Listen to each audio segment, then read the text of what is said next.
So today we will discuss about the stages or parts of the double entry system. So in the previous video I have sent you the double entry system, its rules, regulations, okay, and the types of accounts we can prepare. Now we will start the stages or parts. So double entry system is divided into three phases. First of all, original record. सबसे पहले transaction को, जो भी business transaction होती है उसको primary book यानी कि जर्नल में रिकॉर्ड किया जाता है सबसे पहले। ओके, उसके बाद जर्नल से उसको हम क्लासीफाई करते हैं। जर्नल बेसिकली जो है, जब ट्रांजैक्शन जो है ज़्यादा हो जाती हैं तो जर्नल को हम डिवाइड कर देते हैं सब डिविजनल जर्नल में, जिसको सब्सिडरी बुक भी बोलते हैं अगर ज़्यादा ट्रांजैक्शन हो गई है तो। ओके, इसको ओरिजिनल रिकॉर्ड बोलते हैं। जर्नल एंट्री सबसे फर्स्ट है, रिकॉर्ड करना ट्रांजैक्शन को। उसके बाद हम करते हैं क्लासीफाई। हमने अकाउंटिंग साइकिल की एक वीडियो स्टार्टिंग में हमने देखी थी, ठीक है, मैंने आपको भेजी थी वीडियो, तो उसके अंदर रिकॉर्डिंग, ठीक है, क्लासीफाई करना यानी कि जो जहाँ का है आइटम उसको वहाँ पे पोस्ट कर देना, जिसको बोलते हैं लेजर। सब्सिडरी बुक से हम ट्रांसफ़र करते हैं जो भी अनदर बुक होती है, जो जहाँ का है, जिस अकाउंट का नेचर है, इंडिविजुअल अकाउंट का हेड बना के वहाँ पे हम ट्रांजैक्शन भेज देते हैं, सेंड कर देते हैं, अकाउंट ओपन करते हैं, उसे बोलते हैं हम लेजर, ठीक है, खाता भाई। तो उसके बाद आपकी आती है समराइजेशन, ठीक है। डेफिनेशन में था recording, classifying and summarising in a systematic manner in terms of money, ठीक है।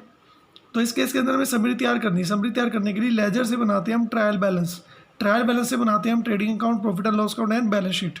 ट्रायल बैलेंस जो है डेबिट और क्रेडिट साइड शो करता है। Trading account, profit and loss account जो है वो असर्टेन करते हैं और net profit, net losses, gross profit, gross losses, and balance sheet आपकी फाइनेंशियल पोजीशन जो है प्रेजेंट करती है। तो इस तरह से स्टेप चलते हैं। इसके बाद अब ये ज़्यादा पॉपुलर क्यों है, इसके एडवांटेजेस क्या है? साइंटिफिक सिस्टम है, रूल्स रेगुलेशन के अकॉर्डिंगली हमें बुक कीपिंग करनी है, रूल्स रेगुलेशन के अकॉर्डिंगली हमें ट्रांजेक्शन को करना है, अकाउंट्स बनाने हैं, जर्नल एंट्री करनी है। कंप्लीट रिकॉर्ड होता है यहाँ पे हर ट्रांजेक्शन का, क्योंकि as we know that this double entry system are divided in 3 parts, personal account, real account and nominal account. तो यहाँ पे डेबिट और क्रेडिट एक्सपेक्ट से सारी ट्रांजेक्शन जो है रिकॉर्ड की जाती है, कंप्लीट रिकॉर्ड है। उसके बाद हम बनाते हैं ट्रायल बैलेंस, जैसे कि हमने यहाँ ऊपर बात की, समरी तैयार करते हैं। लेजर के बाद ट्रायल बैलेंस बताता है। डबल एंट्री सिस्टम का रूल है, यहाँ पे जो अमाउंट डेबिट में होगा डेबिट में लिख देंगे, क्रेडिट में होगा क्रेडिट में लिख देंगे। फर्दर ये चैप्टर्स हैं आपके बेसिकली, तो हम ये इसको आगे डिस्कस करेंगे स्टेप बाय स्टेप। उसके बाद हम ट्रेडिंग अकाउंट बनाते हैं, जैसे कि मैंने आपको बताया कि प्रॉफिट एंड लॉस, जो ट्रेडिंग अकाउंट है वो ग्रॉस प्रॉफिट और ग्रॉस लॉस बताता है। प्रॉफिट एंड लॉस अकाउंट जो है नेट प्रॉफिट या नेट लॉस बताता है। उसके बाद फाइनेंशियल पोजीशन जानने के लिए एट द एंड में हम बनाते हैं एसेट्स एंड लायबिलिटी का एक फॉर्मेट, उसे हम बोलते हैं बैलेंस शीट, जो रिपोर्ट करती है किसी भी बिजनेस की फाइनेंशियल पोजीशन को, कि बिजनेस ने कितना ओन किया हुआ है, how much property value owned by the business and the claims of the creditor owner against this property. हमारे पास एसेट्स कितनी है, ठीक है, हमारी लायबिलिटी कितनी है, हमारी कैपिटल कितनी है। इसके अलावा भी और भी बहुत सी इन्फॉर्मेशन है जो डबल एंट्री से हम क्लियर करते हैं, जैसे कि सेल का अमाउंट कितना था, परचेज का कितना था, क्लोजिंग स्टॉक का कितना था, कस्टमर से कितने पैसे लेने हैं, किसको कितने देने हैं, ठीक है, एक्सपेंसेस के कितने पैसे हैं। तो सेपरेटली इसको शो करते हैं हम डबल एंट्री सिस्टम के अंडर। तो बेटा यहाँ पे जो फ्रॉड के चांसेस है बहुत कम होते हैं, बिकॉज जो है फॉर्जरी चांसेस बहुत कम है, क्योंकि हमने सारे ट्रांजेक्शन को स्टेप बाय स्टेप हमने रिकॉर्ड किया है, तो प्रॉब्लम नहीं आती इसके अंदर ज़्यादा।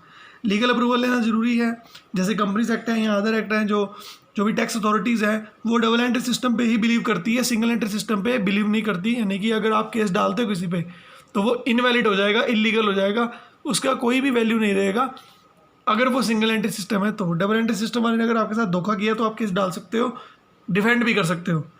कंपैरेटिव स्टडी हम कर सकते हैं कि लास्ट ईयर हमारे एक्सपेंडिचर कितने थे, हमारे इनकम कितने थे। ये तभी हो पाती है बेटा अगर हमने एक ही रूल फॉलो किया है, प्रीवियस ईयर में, करंट ईयर में कितने एक्सपेंडिचर हैं, कितनी इनकम्स हैं, ठीक है ना, बैलेंस शीट जो हमने बनाई है, ये तभी पॉसिबल होगा जब आप सेम रूल फॉलो करते हो। यानी डबल एंट्री सिस्टम में अगर फॉलो कर रहे हो तो कोई प्रॉब्लम आएगी नहीं। उसके बाद मैनेजमेंट ने जो डिसीजन लेने होते हैं, ये कौन सा मेथड हमने सूटेबल है, कौन सा सिस्टम हमारे लिए रिलायबल है, विश्वसनीय है, हमारे लिए भरोसेमंद है, तो मैनेजमेंट यहाँ पे यूज़ कर सकता है किसको, डबल एंट्री सिस्टम की हेल्प से डिसीजन ले सकता है। कौन? Management. And suitable for all type of businesses, चाहे वो छोटा बिजनेस है चाहे वो बड़ा बिजनेस है, हर बिजनेस इसको बनाते हैं, क्योंकि ये जो है वैलिड भी है और सूटेबल भी है। लेकिन इसके बेटा कुछ डिसएडवांटेज भी हैं। सबसे बड़ा डिसएडवांटेज है कि यहाँ पे जो बुक्स है ना बहुत ज़्यादा बनानी पड़ती हैं, हेक्टिक काम हो जाता है। यानी कि लार्ज डेटा रखना पड़ता है और एक्सपेंसिव है बहुत ज़्यादा। और हर किसी के लिए जो रूल्स अप्लाई करना जो है वो डिफ़िकल्ट हो जाता है कई बार, क्योंकि प्रॉपर एजुकेशन चाहिए, ट्रेनिंग चाहिए, एक्सपर्टाइज चाहिए। ठीक, तो जो अर्थमेटिकल एक्यूरेसी है वो सिर्फ ट्रायल बैलेंस से बना सकते हो, लेकिन ट्रायल बैलेंस में कुछ चीज़ें हैं जो हम लिखते नहीं, यानी कि एक एरर दूसरे एरर को जो है ख़त्म कर देते हैं। ये आगे आपका चैप्टर भी है बेसिकली, रेक्टिफिकेशन ऑफ एरर। जैसे एरर ऑफ ओमिशन लिखना ही भूल गए तो उसका कोई फ़र्क ही नहीं पड़ेगा। कमीशन डबल लिख दिया अमाउंट, प्रिंसिपल ही गलत फॉलो कर दिया। मान लो तुमने मशीन परचेज़ की थी, मशीन अकाउंट में लिखने की जगह उसे परचेज अकाउंट में लिख दिया, तो फ़र्क तो कोई भी नहीं पड़ा ना। परचेज बढ़ गया, कैश कम हो गया। अगर मशीन में लिखते तो मशीन बढ़ती और कैश कम होता। तो ये क्या है, रॉन्ग प्रिंसिपल है, तो उसका फ़र्क नहीं पड़ता डबल एंट्री सिस्टम पे। Okay, and compensating error, compensatory error यानी कि एक एरर दूसरे एरर को जो है ख़त्म कर देती है। किसी पर्सन से तुम्हें 200 रुपये लेने थे और किसी को तुमने 200 रुपये देने थे, दोनों लिखना भूल गए, तो फ़र्क थोड़ी पड़ेगा, ना तो लेने वाले लिख रहे हो ना देने वाले लिख रहे हो। तो कंपनसेटरी एरर एक एरर दूसरे एरर को ख़त्म कर देती है। तो जो डबल एंट्री सिस्टम है can not be held responsible for omitting any problem, omitting any error, omitting any record. Double entry system responsible नहीं है, वो तो आपकी गलती है, अकाउंटेंट की गलती है कि आपने नहीं लिखी। ओके, तो बेटा आपको इसके क्वेश्चंस करने हैं, थ्योरेटिकल पोर्शन अच्छे से करने हैं, 1 मार्क्स वाले क्वेश्चन भी करने हैं सभी इसके अंदर, MCQ भी हैं और अनसॉल्व भी हैं। ये आपको अच्छे से प्रॉपरली करने हैं। अगर आपको कोई प्रॉब्लम होगी तो आप मुझे टेक्स्ट करना, I will solve it. Thank you so much.